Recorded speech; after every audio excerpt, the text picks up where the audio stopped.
Hello friends, आज का हमारा फर्स्ट क्वेश्चन है which of the following C plus plus statement is correct. C plus plus के अंदर इन चारों में से कौन सा स्टेटमेंट बिल्कुल सही है वो हमें बताना है।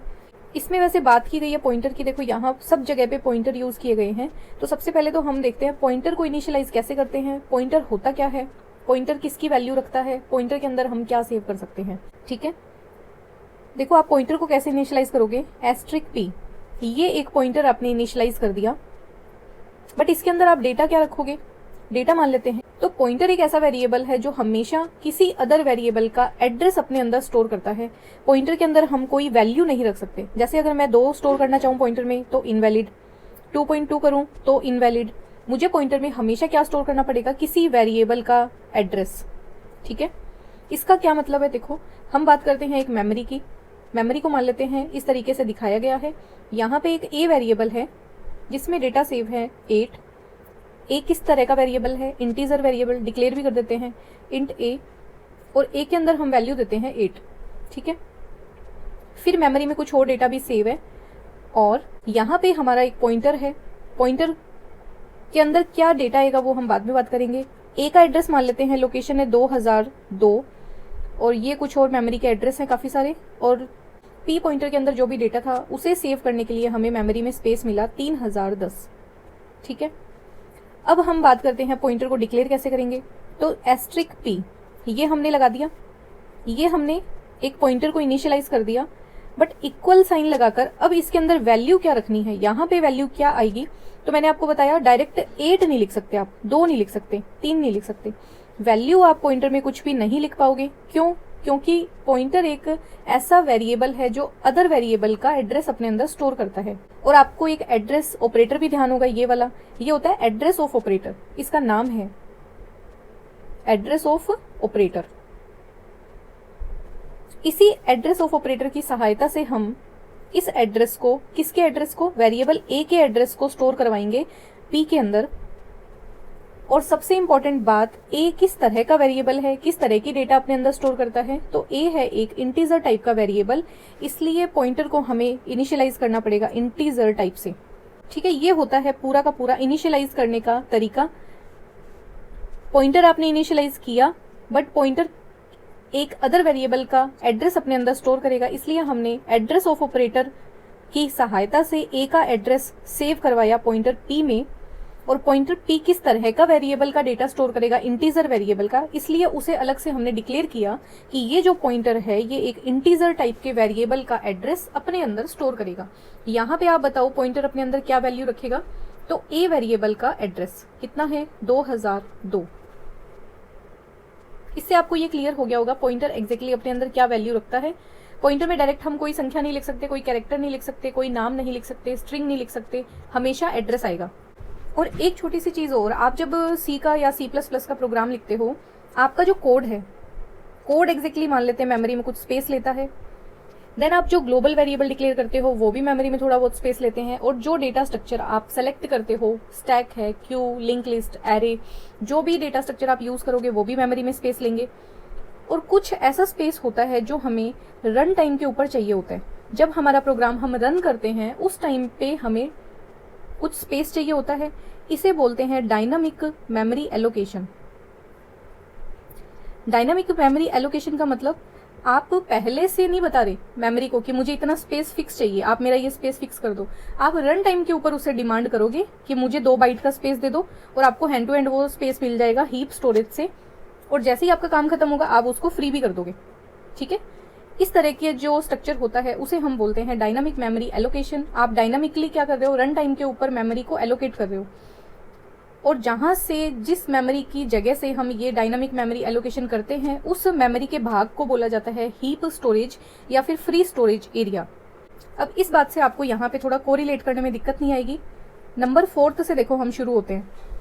यहाँ पे दिया है int star p equal to int new. एक पॉइंटर है जो इंटीजर टाइप के डेटा वेरिएबल का एड्रेस अपने अंदर स्टोर करेगा, बट हम उसको एड्रेस तो दे ही नहीं रहे।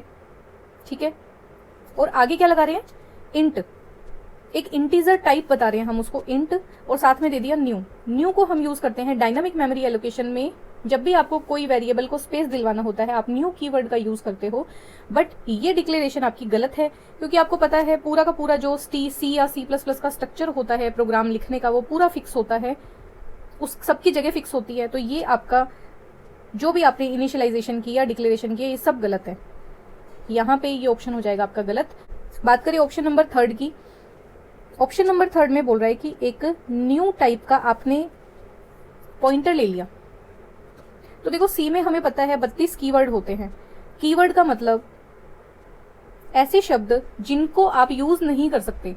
कहाँ यूज नहीं कर सकते? वेरिएबल के नेम के अंदर। इसमें कौन कौन से 32 कीवर्ड होते हैं? जैसे go to, switch, main, if, else, while, है ना, ये 32 कीवर्ड होते हैं सी के अंदर। और C++ के अंदर भी रिजर्व्ड कीवर्ड्स होते हैं, जिसमें से एक कीवर्ड होता है न्यू। तो कभी भी किसी भी पॉइंटर का नाम, वेरिएबल का नाम आप न्यू नहीं लिख सकते। इस वजह से ये भी आपका ऑप्शन हो जाएगा गलत। और इसी के साथ ऑप्शन नंबर 2 भी हो जाएगा गलत, क्योंकि यहाँ पे देखो ये क्या कह रहा है, इसने एक इंटीजर टाइप का न्यू वेरिएबल डिक्लेयर किया, और वेरिएबल का नाम हम न्यू नहीं रख सकते क्योंकि ये एक रिजर्व कीवर्ड है। उसके अंदर आप स्टोर कर रहे हो एक पॉइंटर की वैल्यू को, जो बिल्कुल गलत है, क्योंकि यहाँ पे आप न्यू को जब यूज ही नहीं कर सकते तो आपकी ये पूरी की पूरी लाइन का कोई मतलब ही नहीं है। अब बचा हमारा ऑप्शन नंबर 1, बट इसको हम समझेंगे कि कैसे ये हम लिंक करेंगे। तो हम पूरा लिख लेते हैं, int star p equal to new int। देखो न्यू मतलब जब डायनामिक मेमोरीज में से, इस हीप स्टोरेज एरिया में से आपको कोई मेमोरी चाहिए और किस तरह की मेमोरी चाहिए, तो हम लिखते हैं न्यू हमें इंटीजर टाइप की मेमोरी चाहिए, न्यू हमें फ्लोट टाइप की मेमोरी चाहिए। इसका मतलब आप समझ गए होंगे, इंटीजर को मिलेंगे 4 बाइट, फ्लोट को मिलेंगे 4 बाइट या फिर 8 बाइट हम मान लेते हैं, ठीक है। कैरेक्टर होगा तो उसे मिलेगा 2 बाइट, पुराने प्रोसेसर है तो उसमें मिलेगा 1 बाइट। इस तरीके से हीप के अंदर भी आपको बताना पड़ेगा ना, न्यू के बाद में आप कितनी मेमोरी की डिमांड कर रहे हो। आपको इंटीजर वेरिएबल चाहिए तो हम 4 बाइट आपके लिए यहाँ रिजर्व कर लेते हैं। अगर आपको फ्लोट चाहिए तो हम आपके लिए यहाँ पे 8 बाइट का स्पेस रिजर्व कर लेते हैं। ये डेटा टाइप हमें बतानी पड़ती है। उस तरीके से ही हमने यहाँ पे देखो एकदम अच्छे से डिफाइन किया कि हमें डायनामिक मेमोरी एलोकेट करनी है और किस तरह का हमारा वेरिएबल होगा, इंटीजर टाइप का। अब इंटीजर टाइप का वेरिएबल होगा और जो भी वैल्यू होगी उसे हम पॉइंटर के अंदर सेव करेंगे। और पॉइंटर भी हमने बताया, पॉइंटर भी ऐसे उस मेमोरी लोकेशन के एड्रेस को स्टोर करेगा जो इंटीजर टाइप का होगा। तो ये तो हम बता ही रहे हैं कि इंटीजर टाइप के वेरिएबल को ही हमने मेमोरी एलोकेट करवाई है अभी अभी डायनामिक मेमोरी एलोकेशन में। तो ये स्टेटमेंट हमारी बिल्कुल हो जाएगी करेक्ट। इसका आपका करेक्ट ऑप्शन हो जाएगा ऑप्शन नंबर 1।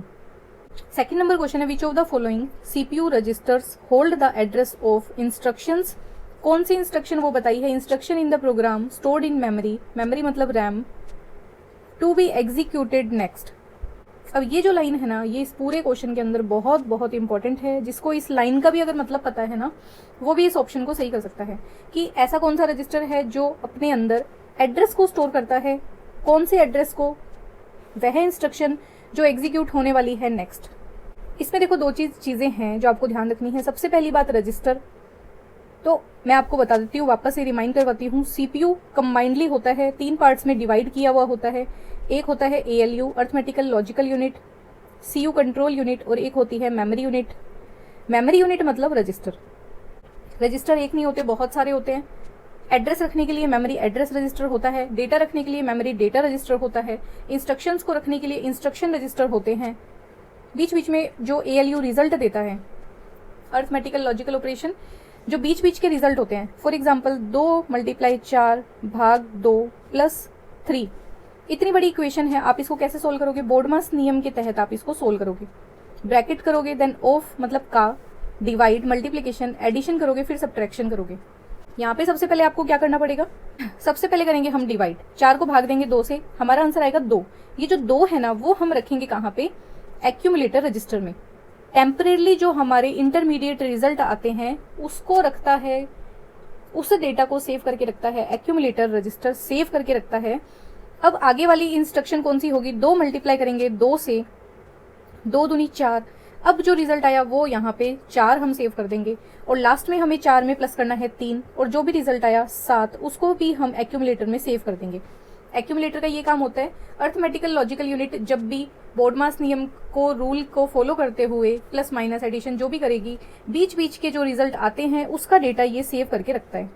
यहाँ पे बात किस चीज़ की हो रही है?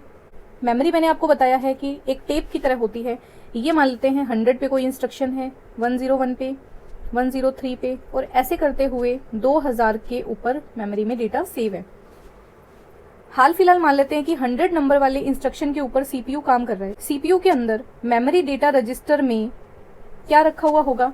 मान लेते हैं इसकी वैल्यू है 3, तो मेमोरी डेटा रजिस्टर में लिखा होगा 3। इस मेमोरी डेटा रजिस्टर को ही बोला जाता है मेमोरी बफर रजिस्टर। ये दोनों एक ही रजिस्टर के नाम है। और एड्रेस की अगर बात करें, मेमोरी एड्रेस रजिस्टर अपने अंदर क्या लिखेगा? सीपीयू अभी कौन से वाली लोकेशन पे काम कर रहा है? 100 पर, तो मेमोरी एड्रेस रजिस्टर में आएगा 100। आगे समझ में इतना क्लियर है? अब बात करते हैं पीसी की, प्रोग्राम काउंटर की। तो पीसी अपने अंदर क्या सेव करता है? सीपीयू हाल फिलहाल जिस इंस्ट्रक्शन पे काम कर रहा है उससे अगली मेमोरी लोकेशन का एड्रेस प्रोग्राम काउंटर अपने अंदर सेव करके रखेगा हमेशा। सीपीयू के लिए हमेशा तैयार रखेगा कि आपने 101 को जैसे ही प्रोसेस करोगे, अगली इंस्ट्रक्शन आप कौन सी वाली एग्जीक्यूट करोगे? 101। इसलिए प्रोग्राम काउंटर रखता है अगली इंस्ट्रक्शन का एड्रेस। और वो ही हमसे क्वेश्चन में पूछा गया है कि CPU hold the address of instruction, की सीपीयू एक इंस्ट्रक्शन के एड्रेस को स्टोर करेगा। कौन सी instruction? To be executed next, जो अगली एग्जीक्यूट होने वाली है उसका एड्रेस। करेक्ट ऑप्शन हो जाएगा option number 4। Question number 3, context switching is. Context switching की कहानी क्या थी? ये मान लेते हैं सीपीयू है और यहाँ पे हमारी है रैम। रैम के अंदर बहुत सारी प्रोसेस हैं, जैसे P1, P2, P3, P4। हाल फिलहाल में सीपीयू काम कर रहा है P1 पे। और जब भी मल्टी प्रोग्रामिंग का कॉन्सेप्ट आता है तो मैंने आपको बताया था सीपीयू एक ही होगा, प्रोसेसर एक ही होगा, बट जिस प्रोसेस पे वो काम कर रहा है P1, अगर वो कोई इनपुट आउटपुट काम करने के लिए प्रोसेसर को छोड़ देती है अपनी मर्जी से, तो वो तो क्या करेगी? सीपीयू को छोड़ देगी और अपना काम करने लग जाएगी इनपुट आउटपुट पे। सीपीयू खाली हो जाएगा।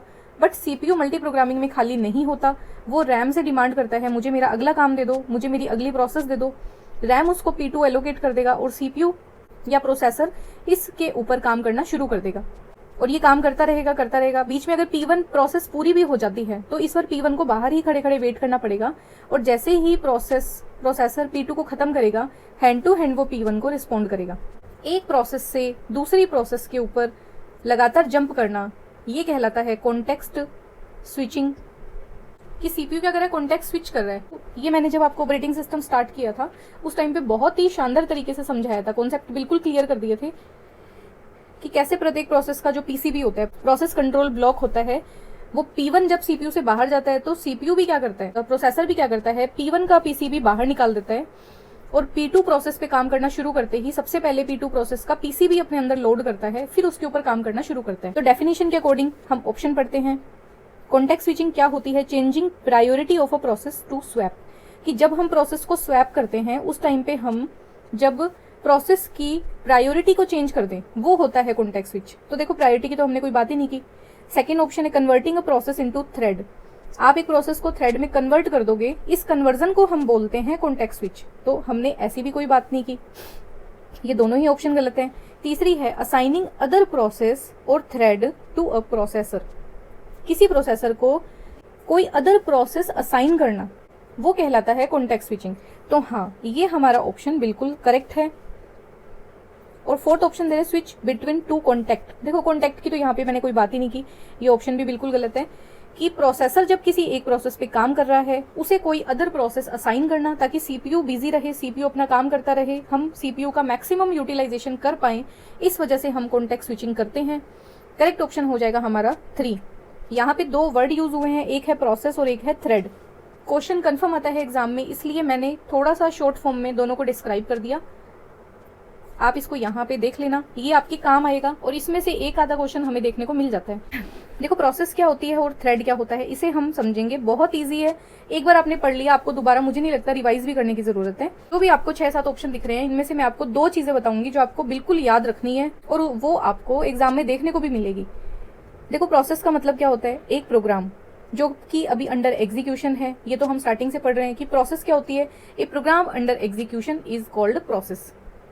थ्रेड क्या होता है? प्रोग्राम को ये मान लो कि अगर हम एक प्रोग्राम जो बड़ा है उसके हमने टुकड़े कर दिए, उस प्रोग्राम का एक भाग, उस प्रोग्राम का एक सेगमेंट, उस प्रोग्राम का एक पर्टिकुलर पार्ट, उसको हम बोलेंगे थ्रेड। प्रोसेस जो होती है वो कॉन्टेक्स्ट स्विच बहुत धीरे धीरे करती है, बट थ्रेड के अंदर कॉन्टेक्स्ट स्विचिंग बहुत फास्ट होती है। और किसके कंपैरिजन में फास्ट होती है? प्रोसेस के कंपैरिजन में। एक तो आपको ऑप्शन हमेशा ये ध्यान रखना है, ये डायरेक्ट क्वेश्चन पूछा जाता है कि थ्रेड के अंदर कॉन्टेक्स्ट स्विचिंग स्लो होती है एज कंपेयर टू प्रोसेस, या थ्रेड के अंदर कॉन्टेक्स्ट स्विचिंग फास्ट होती है compare to process. Process less efficient होती है, थ्रेड मोर एफिशिएंट होती है, अच्छी होती है ये। प्रोसेस एक खुद अपने आप में अकेली होती है, और थ्रेड जो होती है वो अपने अंदर मेमोरी को शेयर करती है, भाईचारे के साथ में काम करती है, काफी सारी थ्रेड को साथ लेकर चलती है। प्रोसेस का अपना एक अलग पीसीबी होता है, प्रोसेस कंट्रोल ब्लॉक जिसको हम बोलते हैं, और थ्रेड का अपना कोई पीसीबी नहीं होता। इनका जो पेरेंट है, मतलब इनकी जो ऊपर की प्रोसेस है जिसके अंदर ये थ्रेड बांटी गई है, उसी का पीसीबी ये सब थ्रेड यूज करती हैं। इनका खुद का कोई पीसीबी नहीं होता। अब लास्ट ऑप्शन जो आपको ध्यान रखना है, एक तो ऑप्शन देखो सेकंड नंबर वाला और एक छठे नंबर वाला, ये दोनों आपको ध्यान रखने हैं। Process is a heavy weight process, but इस लाइन से मोर इंपॉर्टेंट कौन सी लाइन है? Thread is a light weight process. अब ये अगर आप प्रीवियस ईयर के क्वेश्चन देखोगे ना, आपको ये लाइन एज इट इज देखने को मिलेगी। Thread is a light weight process, thread एक हल्की प्रोसेस होती है, थ्रेड एक लाइट वेट प्रोसेस होती है, और ये कॉन्टेक्स्ट स्विचिंग बहुत फास्ट करती है। ये दोनों लाइनें आप ध्यान रखना। जबकि प्रोसेस मान लो एक बड़ा रूप है, प्रोग्राम ऑफ कोड यहाँ पे ज्यादा होगा, इसलिए उसको बोला जाता है हैवी वेट प्रोसेस। यहाँ पे लाइट हो जाती है थ्रेड, इसमें कोड जो होता है वो थोड़ा छोटा होता है, एक बड़ी प्रोसेस को ही हम थ्रेड में बांट देते हैं। इस तरीके से आप इन दोनों को डिफ्रेंशिएट करके याद रख सकते हो। हमारा नेक्स्ट क्वेश्चन है, थोड़ी सी नंबरिंग ऊपर नीचे हो गई। विच of the following is A correct notation of ER diagram. ये शायद हमारी 7वीं 8वीं क्लास है, बट ईआर डायग्राम का हमने एक क्वेश्चन जरूर देखा है प्रत्येक क्लास में, और इन चारों ऑप्शन में से आपको एक ऑप्शन ऐसा सेलेक्ट करना है जो करेक्ट है। एक एक को 1 बाय 1 हम देखेंगे, और यही मैं आपसे बोलूंगी, आप क्वेश्चन को एग्जाम में अच्छे से पढ़ना। हो सकता है कि वो आपने डायरेक्ट नहीं पढ़ रखा हो, अपने कोर्स में आपने कवर नहीं किया, बट क्वेश्चन कई बार क्या होता है, जो हमने छोटी छोटी चीजें पढ़ी है उनसे को रिलेट करके हम एलिमिनेशन से हमारे करेक्ट आंसर पे पहुंच जाते हैं। तो आप क्वेश्चन को अच्छे से पढ़ो, क्वेश्चन समझ नहीं आ रहा उसके ऑप्शन देखो, ऑप्शन में आपको 1-2 लिंक भी मिलते हैं, तो आप थोड़ा सा आइडिया लगा के क्वेश्चन अटेम्प्ट करने का एक कॉन्फिडेंस आ जाएगा आपके अंदर। तो ऑप्शन नंबर 1 है एंटिटी आर ओवल। ओवल्स कैसी शेप होती है? ये वाली। क्या एंटिटी को हम ऐसी शेप में डिनोट करते हैं? ईआर डायग्राम होता ही क्या है? एंटिटी और रिलेशनशिप का डायग्राम। एंटिटी मतलब कोई भी एंटिटी, जैसे क्लास एक एंटिटी है जिसके अपने एक अलग एट्रीब्यूट हैं, स्टूडेंट एक एंटिटी है जिसके भी अपने खूब सारे एट्रीब्यूट्स हैं, जैसे स्टूडेंट का नाम, उसका roll number, father name, marks, कौन से सब्जेक्ट का है, कौन से स्ट्रीम का है, टॉपर है या नहीं है। टीचर भी एक एंटिटी है, टीचर की भी अपनी एक अलग एट्रीब्यूट है, जैसे टीचर का नेम, वो कौन से क्लास का जो है क्लास टीचर है, कौन सी ईयर में उसने ज्वाइनिंग किया था, अभी उसको कितने साल हो गए, उसका बैक ईयर के जो 5 साल हैं वहाँ पे उसका रिजल्ट कैसा है, बच्चों के साथ उसका बिहेव कैसा है, उसकी सैलरी कितनी है, ये सब होते हैं टीचर के एट्रीब्यूट। तो एंटिटी को हम कभी भी ओवल में रिप्रेजेंट नहीं करते, हम एंटिटी को हमेशा करते हैं रेक्टेंगल के अंदर रिप्रेजेंट। ये गलत ऑप्शन है। सेकेंड है रिलेशनशिप आर रेक्टेंगल्स। अब देखो इसने नई डेफिनेशन बना दी, रिलेशनशिप को रेक्टेंगल में दिखाते हैं, बट मैंने आपको बताया 2 एंटिटी हैं जिनको रेक्टेंगल में दिया है, बीच में रिलेशनशिप को हम ऐसे दिखाते हैं, ये है एक डायमंड की शेप, तो रिलेशनशिप को हम रेक्टेंगल में नहीं दिखाते, ये ऑप्शन भी गलत। अब ये बोल रहा है एट्रीब्यूट आर डायमंड, मतलब इसने पूरा ही उलट पुलट कर दिया, एट्रीब्यूट को आप डायमंड में बताते हो, तो एट्रीब्यूट देखो होते हैं एंटिटी के, और एट्रीब्यूट को हम ओवल में दिखाते हैं इस तरीके से। जैसे ये स्टूडेंट एक एंटिटी है, ये स्टूडेंट का रोल नंबर, ये उसका नेम, ये उसका फादर नेम, ये उसका एड्रेस, सब ओवल में आ जाते हैं एट्रीब्यूट। और लास्ट ऑप्शन है वीक एंटिटी जो होती हैं उसे हम डबल रेक्टेंगल में दिखाते हैं। तो हाँ, ये हमने लास्ट वीडियो में डिस्कस किया था, जब भी कोई वीक एंटिटी होती है हम उसको डबल रेक्टेंगल के अंदर दिखाते हैं, और हमारा करेक्ट ऑप्शन हो जाएगा option number 4। Next question number 5 है ये। जब भी यूजर के द्वारा कोई एक मैसेज भेजा जाता है, और मैसेज आपको पता है 0101 की लैंग्वेज में भेजा जाएगा, इसमें रिसीवर की साइड पे वो मैसेज कहीं गलत तो नहीं है, उस मैसेज को किसी ने मैनिपुलेट तो नहीं कर दिया, उसके लिए हम एक क्राइटेरिया डिसाइड करते हैं कि हम यहाँ पे या तो इवन पैरिटी बिट को ऐड करेंगे या फिर हम ओड पैरिटी बिट को ऐड करेंगे। अब देखो इवन का मतलब, जब भी आप पहली बिट 0 रख रहे हो, इसका मतलब जितने भी आपको पूरे मैसेज में 1 दिखेंगे, 1 1 1 1, ये सब इवन संख्याएं होनी चाहिए। इवन मतलब 0 2 4 6 8 सम संख्याएं होनी चाहिए। तो यहाँ पे देखो, जब रिसीवर के पास ये मैसेज जाएगा, रिसीवर चेक करेगा इसकी पैरिटी बिट। पैरिटी बिट मतलब एक बिट कौन सी, ये भी फिक्स होगी कि वो लेफ्ट साइड के अंदर होगी। 0 है, इसका मतलब वो कौन सी पैरिटी बिट है, वो इवन पैरिटी बिट है। अगर ये मैसेज बिल्कुल सही है तो एक एक जो आपको दिख रहा है वो इवन संख्याएं होनी चाहिए, सम संख्याएं होनी चाहिए। यहाँ पे काउंट करना शुरू करो, 1 2 3 4 5, 5 एक ओड नंबर है, पैरिटी बिट आपने बताई है इवन है। इसका मतलब ये मैसेज एरर वाला आ गया हमारे पास। इस मैसेज में एरर आ गया, या तो ये गलती से मैनिपुलेट हो गया, इसमें कोई नॉइस आ गया, या फिर इसको किसी हैकर ने हैक करके इसमें डेटा मैनिपुलेट कर दिया। हम इसको डिस्कार्ड कर देंगे, रिसीव नहीं करेंगे और यूजर से दोबारा बोलेंगे हमें दोबारा रीट्रांसमिट करो मैसेज। अब इसका दूसरा केस, अगर हमें पहला पैरिटी बिट 1 मिलता है और कोई मैसेज ऐसे लिखा हुआ है जैसे 1011, तो हम क्या करेंगे, वही वापस से पहला बिट देखेंगे, पहला है 1 मतलब ओड पैरिटी है, इसमें 1 1 होने चाहिए ओड नंबर में। 1 2 3 4 5 6 है कितने, 6 6 होता है इवन। इसका मतलब ये मैसेज भी हमारा एरर वाला है, ये भी गलत है, इसको भी हम डिस्कार्ड कर देंगे। यहाँ पे क्या पूछ रहा है, पैरिटी बिट को, इवन पैरिटी बिट को आप कैसे चेक करोगे फंक्शन के अंदर।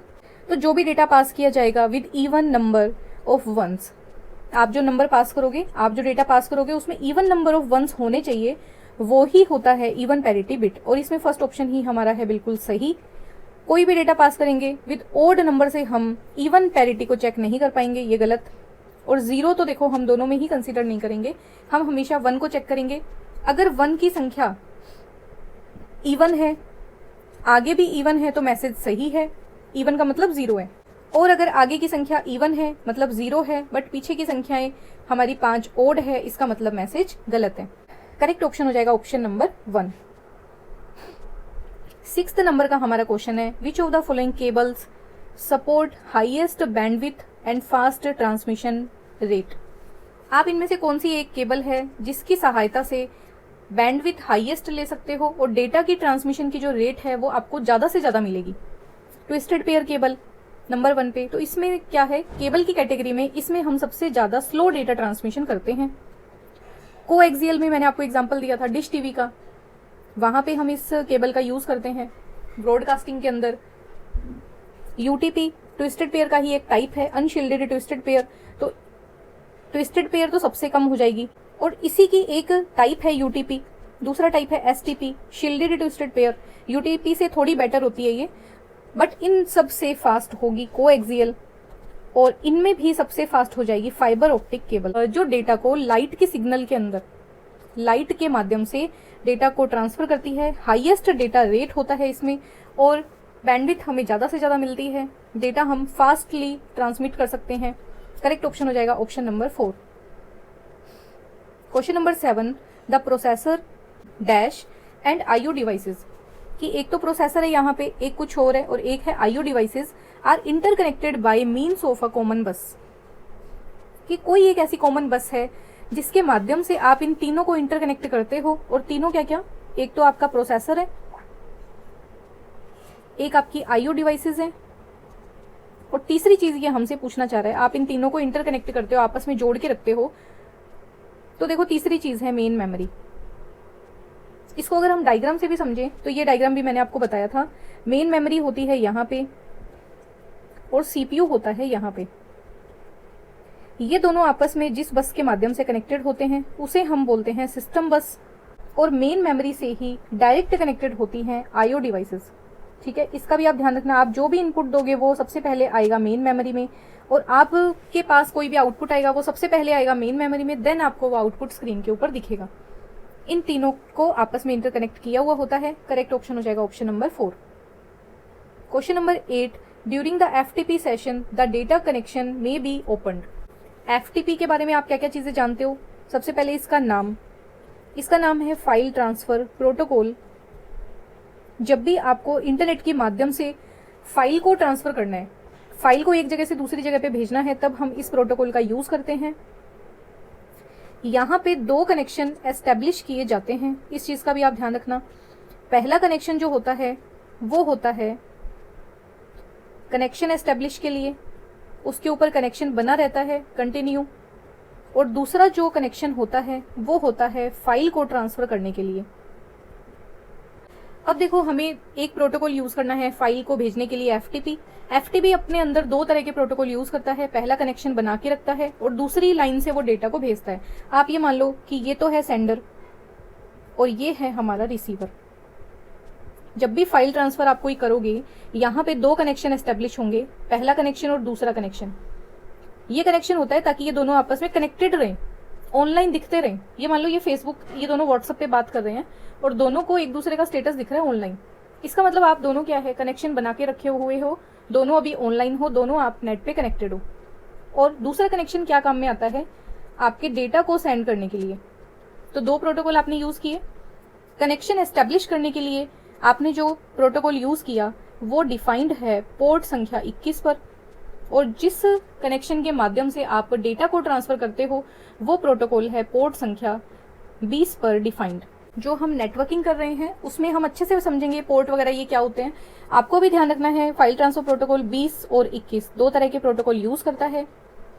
और इंटरनेट पे ऐसे नहीं है कि हर कोई ऐसे कनेक्ट हो जाएगा। आप अगर मेल भी भेजोगे तो आप एक SMTP प्रोटोकॉल का यूज करते हो, आपको फाइल भेजनी है आप FTP का यूज करते हो, आपको अगर दूर से कहीं दूर जगह से अपना इंटरनेट यूज करना है, अपने कंप्यूटर पे डेटा एक्सेस करना है और आप कहीं दूर बैठे हो, घर के ऊपर आपका कंप्यूटर है, वो आपको यूज करना है, तो आप प्रोटोकॉल यूज करोगे टेलनेट। इन सबको अलग अलग डिफाइन किया गया है और इन सबको अलग अलग पोर्ट नंबर दिए गए हैं, ताकि भविष्य में हमें ये पता चलता रहे कि भाई हमने कितने रूल बना दिए एग्जैक्टली।